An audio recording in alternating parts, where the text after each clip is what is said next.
السلام علیکم ورحمۃ اللہ وبرکاتہ۔ اعوذ باللہ من الشیطان الرجیم، بسم اللہ الرحمن الرحیم۔ یسبح للہ ما فی السماوات وما فی الارض، لہ الملک ولہ الحمد وہو علی کل شیء قدیر۔ هو الذی خلقکم فمنکم کافر ومنکم مؤمن واللہ بما تعملون بصیر۔ خلق السماوات والارض بالحق فصورکم فاحسن صورکم والیہ المصیر۔ یعلم ما فی السماوات والارض ویعلم ما تسرون وما تعلنون واللہ علیم بذات الصدور۔ الم یأتکم نبأ الذین کفروا من قبل فذاقوا وبال امرہم ولہم عذاب علیم۔ ذلك بأنه كانت تأتيهم رسلهم بالبينات فقالوا أبشر يهدوننا فكفروا وتولوا واستغنى الله والله غني حميد۔ زعم الذين كفروا أن لن يبعثوا قل بلى وربي لتبعثن ثم لتنبؤن بما عملتم وذلك على الله يسير۔ فآمنوا بالله ورسوله والنور الذي أنزلنا والله بما تعملون خبير۔ یوم یجمعکم لیوم الجمع ذلک یوم التغابن۔ ومن یؤمن باللہ ویعمل صالحا یکفر عنہ سیئاتہ ویدخلہ جنات تجری من تحتہا الانہار خالدین فیہا ابدا ذلک الفوز العظیم۔ والذین کفروا وکذبوا بآیاتنا اولئک اصحاب النار خالدین فیہا وبئس المصیر۔ صدق اللہ العظیم وصدق رسولہ النبی الکریم ونحن علی ذلک لمن الشاہدین والشاکرین والحمد للہ رب العالمین۔ یہ آپ لوگوں کے سامنے میں نے سورۃ التغابن 64 نمبر کی سورۃ شریفہ کا پہلا رکوع تلاوت کیا۔ اس کی ترجمانی کچھ اس طرح کی ہو سکے گی: اللہ کے نام سے جو بڑا مہربان ہے، بڑا رحم والا ہے۔ تسبیح بیان کر رہا ہے اللہ ہی کی، جو کوئی ہے آسمانوں میں اور جو کوئی ہے زمین میں، اسی کی بادشاہی ہے اور اسی کے لیے حمد ہے، اور وہ ہر شے پر پوری قدرت رکھتا ہے۔ وہی ہے جس نے پیدا کیا تمہیں تو تم میں سے کوئی نافرمانی کرتا رہا اور تم میں سے کوئی ایماندار بنا رہا۔ بے شک اللہ جو کچھ تم عمل کرتے ہو اسے دیکھ ہی رہا ہے۔ اسی نے پیدا کیا آسمانوں اور زمین کو حقیقی مقصد کے تحت، اور شکل و صورت دی تمہیں بہت ہی بہترین۔ اس نے شکل و صورت دی تمہیں اور اسی کی طرف لوٹ کر جانا ہے۔ وہ جانتا ہے جو کچھ ہے آسمانوں میں اور زمین میں، اور وہ جانتا ہے جو کچھ تم چھپاتے ہو اور جو کچھ تم ظاہر کرتے ہو۔ یقیناً اللہ جانتا ہے قلب و ذہن کی باتوں کو بھی۔ کیا نہیں آئی تمہارے پاس خبر ان لوگوں کی جنہوں نے انکار کیا اس سے پہلے، تو انہوں نے چکھا وبال اپنی حرکتوں کا اور ان کے لیے دردناک عذاب ہوگا۔ یہ اس لیے کہ آئے تھے ان کے پاس ان کے رسول واضح بیانات کے ساتھ، تو انہوں نے کہا کیا ایک آدمی ہمیں راہ دکھائے گا؟ سو انہوں نے انکار کیا اور منہ پھیر لیا، تو اللہ کو بھی ان کی کوئی پرواہ نہیں۔ یقیناً اللہ الغنی اور حمد والا ہے۔ دعویٰ کرتے ہیں وہ لوگ جنہوں نے انکار کیا کہ ہرگز نہیں انہیں اٹھایا جائے گا۔ آپ کہیے کیوں نہیں؟ میرے رب کی قسم تمہیں ضرور اٹھایا جائے گا، پھر تمہیں خبر دی جائے گی اس کی جو تم نے عمل کیے، اور ایسا کرنا اللہ کے لیے بہت آسان ہے۔ سو ایماندار بنے رہو اللہ کے ساتھ اور اس کے رسول کے ساتھ اور اس نور کے ساتھ جو ہم نے نازل کیا۔ بے شک اللہ اس کی خبر رکھتا ہے جو کچھ تم عمل کر رہے ہو۔ جس دن اللہ جمع کرے گا تم سب کو، اس جمع ہونے والے دن وہ دن ہوگا ہار جیت کا۔ تو جو کوئی ایماندار بنا رہا اللہ کے ساتھ اور نیک عمل کرتا رہا، تو اللہ دور کر دے گا اس سے اس کے برے حالات اور داخل کرے گا اسے جنتوں میں، جاری ہیں جن کے دامن میں نہریں، اور وہ رہیں گے ہمیشہ ہمیشہ کے لیے وہاں۔ یہی ہے عظیم الشان کامیابی۔ اور جو لوگ جن لوگوں نے نافرمانی کی اور جھٹلایا ہماری آیتوں کو، یہی لوگ ہیں جہنم کی آگ والے، وہ ہمیشہ رہیں گے اس میں، اور بری ہے وہ لوٹ کر جانے کی جگہ۔ آیت نمبر 1 سے لے کر کے 10 نمبر تک کے میں نے ترجمہ کیا، اور 10 آیتوں پر مشتمل ہے یہ پہلا رکوع۔ اب اس کو ہم گہرائی میں جا کر کے اللہ کی استعان اور مدد کے ساتھ سمجھنے کی کوشش کرتے ہیں۔ ہر سورت کی طرح یہ سورت بھی بسم اللہ الرحمن الرحیم سے شروع ہو رہی ہے۔ یعنی اس رب کی آل انکمپاسنگ مرسی اینڈ گریس کے سائے میں رہتے ہوئے اس صورت شریفہ کو سمجھنے کی کوشش کریں. ہم چیپٹر نمبر 64 سورۃ التغابن سے انشاءاللہ سبق حاصل کرنے کی کوشش کرتے ہیں. اس لفظ التغابن کا مطلب یہ ہے کہ ہار اور جیت کے فیصلے والا دن. تو دیکھتے ہیں اس میں اللہ تعالیٰ نے کیا فرمایا. پہلی آیت یسبح للہ ما فی السماوات وما فی الارض لہ الملک ولہ الحمد وہو علی کل شیء قدیر. ترجمہ تو میں نے کر دیا اس آیت کا پہلے ہی. اب اس آیت میں اللہ تعالیٰ نے اپنی قدرت، اپنی مائٹس، اس کا ایک چھوٹا سا تعارف اور پریچے دیا ہے کہ آسمانوں اور زمین میں پھیلی اللہ کی قدرت پر انسان ذرا غور کرے تو پائے گا یہ زمین کہ یہ اللہ تعالیٰ کے آرڈر پر سرگرمی سے عمل کر رہی ہے. آج ہم دیکھیں کہ سائنسی معلومات ہیں، چاہے اسپیس کا سائنس ہو یا زمین کا ایگریکلچر سائنس ہو، اس کی جتنی گہرائی میں انسان کھوج بین کرتا رہے گا تو پائے گا کہ وہ ایک اکیلا مالک ہی ہے، جس کا کوئی شریک نہیں، جس کا کوئی پارٹنر نہیں اور جس کا کوئی ایسوسیٹ نہیں. اس کی کریٹو کوالٹیز میں کسی کا کوئی سہارا بھی نہیں ہے. دراصل قرآن مجید میں اللہ تعالیٰ کی حمد و ثنا اور اس کی تعریف کی آیتیں اس لیے نہیں آئی ہیں کہ اللہ کسی تعریف کا محتاج ہے اور پریچے کا محتاج ہے. نعوذ باللہ، ایسا بالکل نہیں ہے، بلکہ اس لیے آئی ہے کہ فما ظنکم برب العالمین، کہ انسان کی سوئی ہوئی عقل سلیم جاگے کہ اللہ کے تعلق سے اس کی سوچ کوئی بیمار نہ پڑ جائے.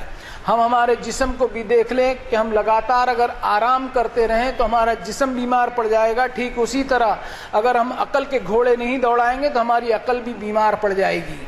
اور یہ آیتیں اس لیے بھی آئی ہے کہ انسان کی شرک میں پڑنے کی جو وجوہات ہوتی ہیں ان میں سے ایک وجہ یہ بھی ہے کہ انسان اس غلط گمان اور غلط دھارنا میں پڑ جاتا ہے کہ اللہ نے یہ جو کائنات بنائی ہے، اس میں جو قدرتیں رکھی ہیں، ان ساری چیزوں میں کسی غیر اللہ کی بھی کوئی شراکت داری ہے. اور اس طرح انسان جو ہے وہ گاڈ ہوڈ کو ڈیوائیڈ کرتا ہے، یعنی اللہ تعالیٰ کی خدائی میں تقسیم کرتا ہے اور وبھاجن کرتا ہے. This is absolutely an ill advised concept of the Lord of the worlds. ایک بہت ہی نازیبہ بات اللہ تعالیٰ کے تعلق سے سوچی جاتی ہے. اللہ نے حمد والی جو آیتیں اپنی کتاب میں بیان کی ہیں ان کی ایک وجہ یہ بھی ہے کہ انسان اپنے رب کی کریٹیوٹی کو پہچانے. اگر زمین آسمان اور اپنے بدن اور اپنے جسم کے سسٹم پر انسان غور کرے گا تو بے ساختہ اس کے دل میں ایک اٹوٹ وشواس جنم لے گا کہ ھذا خلق اللہ فارونی ماذا خلق الذین من دونہ بل الظالمون فی ضلال مبین. یا اللہ، مجھے آپ کے علاوہ کوئی ایسا نہیں دکھائی دیتا جس میں یہ ساری کریٹو کوالٹیز ہوں. اس کے دل میں ایک اٹوٹ احساس اور کبھی نہ ہلنے والا یقین پیدا ہوگا کہ کوئی نہیں ہے اس کے رب کے علاوہ جو ان ساری قدرتوں کا مالک ہے. اسی ایک اکیلے مالک کے کمانڈ کے تحت یہ ساری کائنات وجود میں آ کر اپنی ڈیوٹی انجام دے رہی ہے. ان سارے قدرتی منظروں کو دیکھ کر ایک انسان سوچے گا کہ اسی کی حمد و ثنا ہے، اسی کی تعریف اور کبریائی ہے جو ہر چیز پر قدرت رکھتا ہے. اور اس کی قدرتیں کسی کی دی ہوئی نہیں ہیں، بلکہ اپنی قدرتوں کا وہ خود ایک اکیلا مالک ہے. سارے اقتدار اور پاور کا وہ ایک اکیلا اونر ہے اور سوامی ہے. یہ وہ کھری توحید ہے اور یہ وہ کھرا ایکیشوراد ہے جس کو ہم ہندی میں کہہ سکتے ہیں اور انگلش میں کہہ سکتے ہیں وننس آف گاڈ، جس کا پریچے ایک انسان آسانی سے حاصل کر سکتا ہے. لیکن شرط اس کے لیے یہ ہوگی کہ اپنی کامن سینس اور اپنی عقل کے گھوڑے دوڑائے ہو. لیکن یہ concept of oneness of God جو ہے، یہ توحید کا جو تصور ہے، یہ مذہبی ڈھونگ اور آڈمبر کی آڑ میں دکھائی نہیں دیتا. ضرورت ہے کہ انسان مذہبی ڈرامے بازی سے اوپر اٹھتے ہوئے اپنی عقل کو چلائے تو اپنے رب کی وحدانیت کو ضرور پائے گا اور اسے اپنی زندگی اور اپنی موت اور موت کے بعد کی ہمیشہ کی زندگی بھی سمجھ میں آنے لگے. اب اگلی آیت لیتے ہیں. هو الذی خلقکم فمنکم کافر ومنکم مؤمن واللہ بما تعملون بصیر. یہ 2 نمبر کی آیت تھی، اس کا ترجمہ تو ہو چکا. اب اس آیت میں انسانوں کو بتایا جا رہا ہے کہ آسمانوں اور زمین کو پیدا کرنے والا وہی ایک اکیلا مالک ہے جس نے تمہیں بھی پیدا کیا ہے، لیکن تم میں سے کوئی اسے مانتا ہے اور کوئی اس کا انکار کرتا ہے.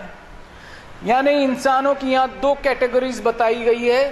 ایک تو وہ اپنے مالک کا انکاری بنا ہوا ہوتا ہے اور اس کی نافرمانی کرتا ہے. افرأیت من اتخذ الہہ ہوا، ایسے شخص کی زندگی الل ٹپ اور بے لگام گزرتی ہے، اس لیے کہ جو شخص اپنے پالنہار کی نہیں مانتا وہ اپنی ہی مرضی کا مالک بنتے ہوئے اپنی منمانی پر اتارو ہوتا ہے، اور دوسری کیٹیگری کا وہ انسان ہوتا ہے جو اپنے رب کو مانتا ہے۔ ایسا شخص اپنے مالک کے ساتھ، اپنے کریٹر کے ساتھ ایماندار بنتے ہوئے اپنے آپ سے، اپنے بال بچوں سے، اپنے رشتہ داروں سے، اپنی سوسائٹی سے ایماندار بنتے ہوئے جیون گزارتا ہے، اس لیے کہ اس کے دل میں اس بات کا کھٹکا لگا رہتا ہے کہ اس کا رب، اس کا مالک ہر عمل کو برابر دیکھ رہا ہے۔ اب یہ آیت ایک انسان کو میسج دے رہی ہے کہ جب انسان خود ہی پیدا نہیں ہوا ہے بلکہ پیدا کیا گیا ہے، تو کوئی ایک ہے جس نے اسے پیدا کیا ہے، اور وہ ہے اس کا ایک اکیلا مالک، ایک اکیلا رب۔ اور جب مالک ہے تو اس کی فرما برداری بھی لازم ہے، اس لیے کہ without a master accountability to whom, کہ بغیر مالک کے حساب کی جواب دہی کس کے سامنے، اور without accountability what good is a master, وہ مالک ہی کیا جو حساب نہ لے۔ اب اگلی آیتیں لیتے ہیں۔ خلق السماوات والارض بالحق وصورکم فاحسن صورکم والیہ المصیر یعلم ما فی السماوات والارض ویعلم ما تسرون وما تعلنون واللہ علیم بذات الصدور۔ یہ آیت نمبر 3 اور 4 پڑھی آپ کے سامنے، ترجمہ بھی ہو چکا تھا ان کا۔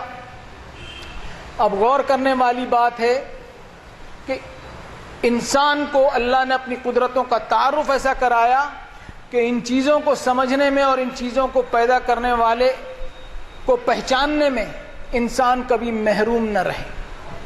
انسان کا دھیان پھر آسمانوں اور زمین کی طرف دلایا اللہ نے کہ ان کو دیکھتے ہوئے انسان ریئلائز کرے اس بات کا کہ اس کائنات کو بنانے کے پیچھے اس کے کریٹر کا ایک مقصد ہے۔ پھر آیت میں انسان کو اپنی شکل و صورت پر غور کرنے کے لیے بھی ترغیب ملی کہ اپنی صورت پر غور کرتے ہوئے یہ محسوس کرے کہ یہ کیسی بہترین صورت اس کو اللہ نے دی ہے۔ اب جب بھی انسان آئینہ دیکھتا ہے تو اپنی صورت کو دیکھ کر بہت خوش ہوتا ہے، لیکن اس کو توفیق نہیں ہوتی کہ وہ اپنی صورت کو دیکھ کر اپنے رب کو پہچانے کہ جو شکل و صورت اس کو دی گئی ہے وہ کسی اور انسان کو نہ ہی کبھی پہلے دی گئی اور نہ ہی قیامت تک دی جائے گی۔ یعنی انسان اپنی صورت کو دیکھ کر ذرا سا غور کرے تو اپنے رب کی وحدانیت کو پہچان لے، لیکن وہ اتنا کامن سینس بھی اپلائی نہیں کرتا۔ ایک چھوٹی سی سمجھ بوجھ اپلائی کر لے انسان تو جان جائے کہ جو کچھ آسمانوں میں اور جو کچھ زمین میں ہے وہ اللہ سے چھپا ہوا نہیں ہے، اور ساتھ ہی ساتھ یہ بھی جان جائے گا کہ آسمانوں اور زمین میں کوئی چیز اس سے چھپی نہیں ہے، اس سے کوئی چیز چھپائی نہیں جا سکتی، اس لیے کہ وہ دل و دماغ کے بھید کو بھی اور رازداریوں کو بھی جانتا ہے۔ وَلَقَدْ خَلَقْنَا الْإِنسَانَ وَنَعْلَمُ مَا تُوَسْوِسُ بِهِ نَفْسُهُ وَنَحْنُ أَقْرَبُ إِلَيْهِ مِنْ حَبْلِ الْوَرِيدِ۔ اور انسان کا ایمان جو ہے ایسا مضبوط ہو جائے گا کہ وہ اس بات پر یقین کرے گا کہ اس کو ایک اکیلے مالک، ایک اکیلے خالق نے پیدا کیا ہے جو اس کی شہرک سے اور جگولر وین سے بھی زیادہ قریب ہے۔ یہ ہے وہ آیتیں جو انسان کو توحید کا تعارف دینے کے ساتھ ساتھ انسان کے دل میں خوف خدا بھی پیدا کرتی ہیں۔ اب اگلی آیتیں لیتے ہیں۔ الم یأتکم نبأ الذین کفروا من قبل فذاقوا وبال امرهم ولهم عذاب علیم ذلک بأنه كانت تأتیہم رسلهم بالبینات فقالوا ابشر یہدوننا فکفروا وتولوا واستغنى اللہ واللہ غنی حمید۔ ان دو آیتوں میں بتایا جا رہا ہے کہ انسان ذرا اپنے سے پہلے کے لوگوں کی خبرگیری کر لے کہ پچھلی ڈائنیسٹیز، پچھلے سویلائزیشن جو ہلاک اور برباد ہوئے اس کے پیچھے وجہ کیا تھی۔ فما کان اللہ لیظلمہم ولکن کانوا انفسہم یظلمون۔ یہ وجہ بالکل نہیں ہو سکتی کہ اللہ نے ان پر ظلم کرتے ہوئے ہلاک و برباد کیا، بلکہ وہ اپنے کرتوت میں اور اپنے گناہوں میں اتنے آگے بڑھ گئے تھے کہ انہوں نے اللہ تعالیٰ کی ناراضگی کو مول لیا، اور اللہ تعالیٰ کی یہ پالیسی کبھی نہیں رہی کہ وہ بغیر کسی وجہ کے قوموں کو ہلاک و برباد کر دیں، بلکہ قومیں جو ہلاک اور برباد ہوئی ہیں وہ اپنی حرکتوں کا انہوں نے وبال فیس کیا۔ ان کی حرکتیں یہ تھی کہ ان کے پاس اللہ کے رسول پیغامات لے کر برابر آتے رہے، وہ پیغام جو اللہ کی وحدانیت اور آخرت کی جواب دہی اور مورل کوڈ آف کنڈکٹ کی نصیحتوں سے بھرپور تھے، لیکن انہوں نے اس بنیاد پر انکار کیا کہ کیا ایک انسان ہمیں گائیڈ کرے گا، ایک انسان ہمیں ہدایت دے گا کہ ہم اس کے پیچھے چلیں، اس کی اتباع کریں۔ وقال الذين لا يرجون لقاءنا لولا انزل علينا الملائكة او نرى ربنا لقد استكبروا في انفسهم وعتوا عتوا كبيرا، کہ ہم پر کوئی فرشتہ کیوں نہیں نازل کیا گیا ہدایت کے لیے کہ ہم اس کو ہماری آنکھوں سے دیکھ لیتے اور ایمان لے آتے۔ اور اس سوچ کے نتیجے میں وہ اپنے تکبر میں اتنے آگے بڑھ چکے ہوتے ہیں کہ قیامت کا دن جو ایک اٹل حقیقت ہے، اس حقیقت کو اپنے ریبیلین ایٹیٹیوڈ اور باغیانہ اور ودروہی رویے میں نظر انداز کر دیتے ہیں۔ اس طرح انہوں نے اللہ کے پیغام کو اگنور کیا اور اپنے آپ کو سیلف سفیشینٹ سمجھتے ہوئے تکبر کیا، جبکہ اللہ تعالیٰ کی ذات ہی کو سیلف سفیشینسی اور تکبر شعبہ دیتا، اس لیے کہ اسے کسی چیز کی کوئی ضرورت نہیں۔ اب ایک ناشکری اور ہٹ دھرمی اور گھمنڈی انسان، ان سب کیفیتوں والا انسان اللہ کے پیغام قبول کرنے سے جو سوچے گا کہ it is below his dignity to accept it, کہ رسولوں کے پیغام کو قبول کرنا اس کے وقار اور اس کی گرما اور اس کے عزت کے خلاف بات ہے، اور ایسا سوچتا ہے انسان کہ ایک انسان ہمیں ہدایت کی راہ دکھائے گا، ایک نبی ہمیں ہدایت کی راہ دکھائے گا۔ اب یہاں ایک عجیب بات ہے کہ ایک طرف تو انسان اللہ کے رسول کی دعوت کا انکار اس لیے کرتا ہے کہ وہ ایک انسان ہوتے ہیں، اور دوسری طرف اپنی ہی طرح کے انسانوں کو خدا کا درجہ دے بیٹھتا ہے، اور اس طرح شرک میں اس حد تک کہ گر جاتا ہے کہ جانوروں اور پتھروں کو بھی خدا کا درجہ دے دیتا ہے۔ اس بے وقوفی پر اس کا تکبر، اس کی so called self respect and dignity آڑے نہیں آتی۔ بڑا ہی عجیب ہے انسان کا یہ تکبر کہ اپنے ہی جیسے انسان جن کو اللہ تعالیٰ نے اپنا پیغام پھیلانے کے لیے نبی بنا کر اپوائنٹ کیا، ایک طرف تو ان رسولوں سے اپنے آپ کو اونچا سمجھتے ہوئے اکڑ اور تکبر کرتا ہے، اور دوسری طرف اپنے آپ کو جانوروں اور پتھروں کے سامنے گرا دیتا ہے۔ یہ کیسی سیلف ریسپیکٹ ہے انسان کی کہ اس سیدھی سی بات کو بھی نہیں سمجھتا۔ اب ایسے شخص کی عقل کا اور سمجھ بوجھ کا جب جنازہ ہی نکل گیا ہے تو وہ ہدایت کس طرح پا سکے گا؟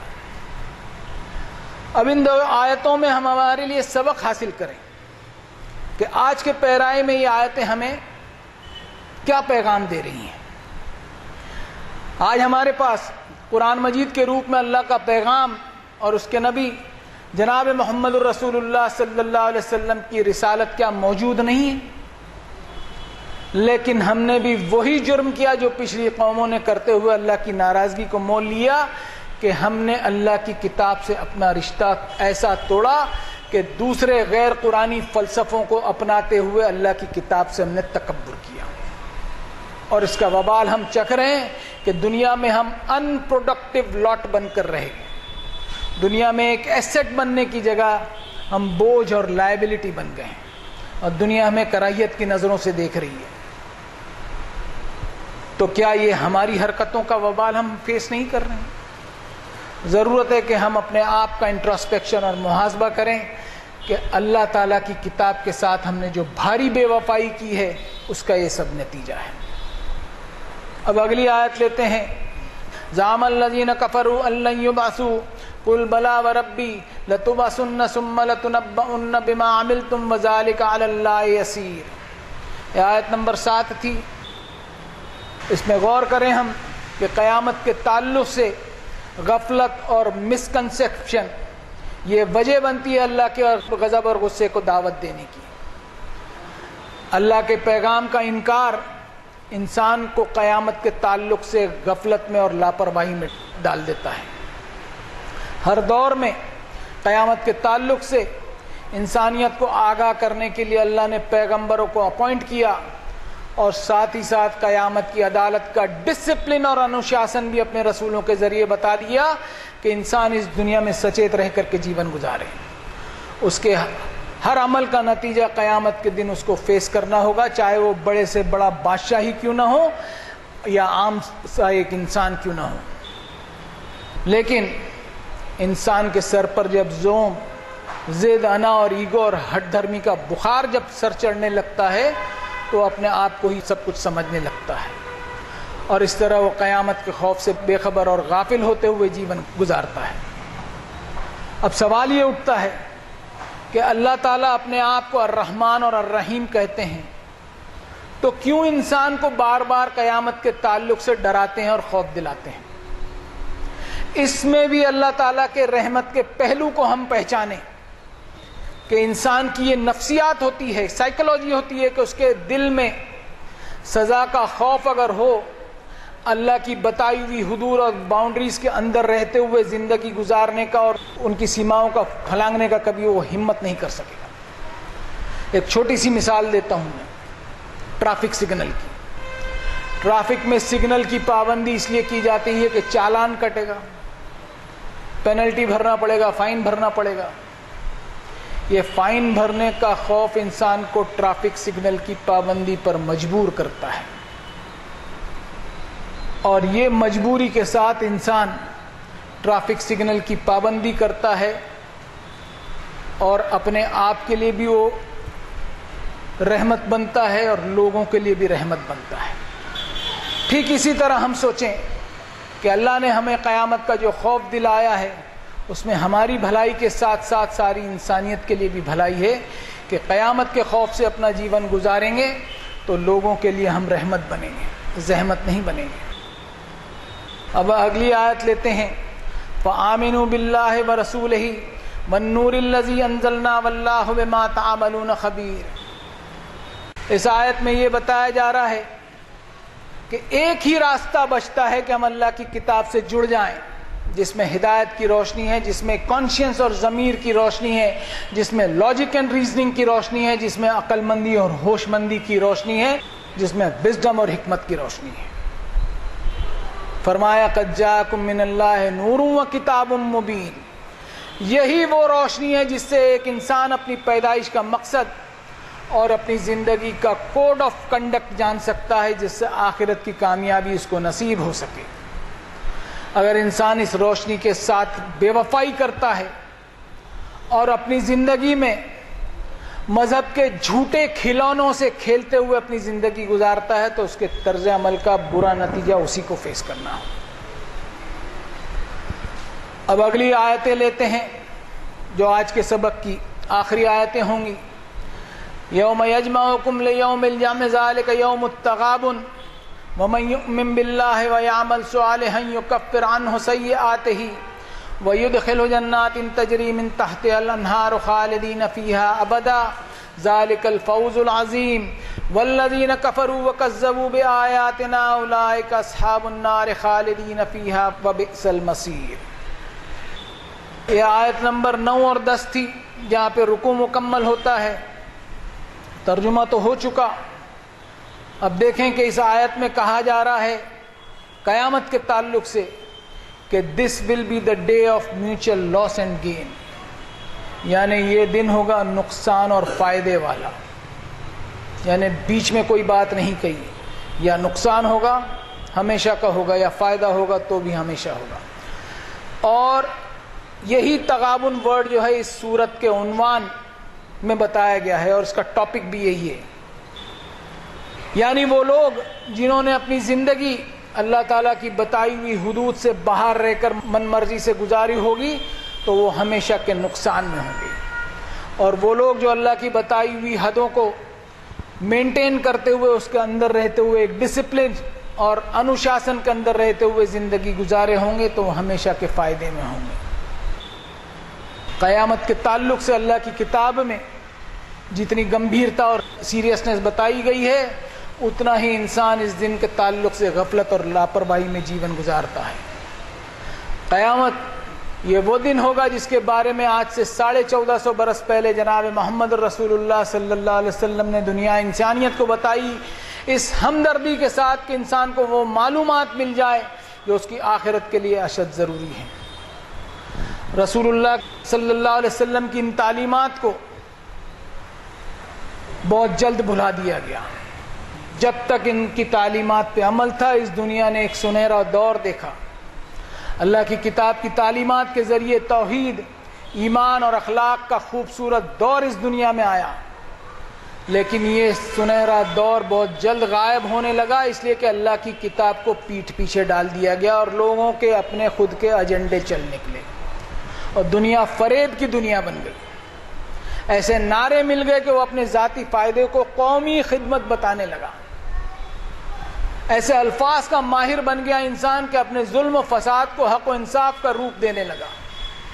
ایسے قانونی نکتے اس نے بنا لیے کہ خود کے جرم کو بے گناہی کا سرٹیفکیٹ دینے لگا۔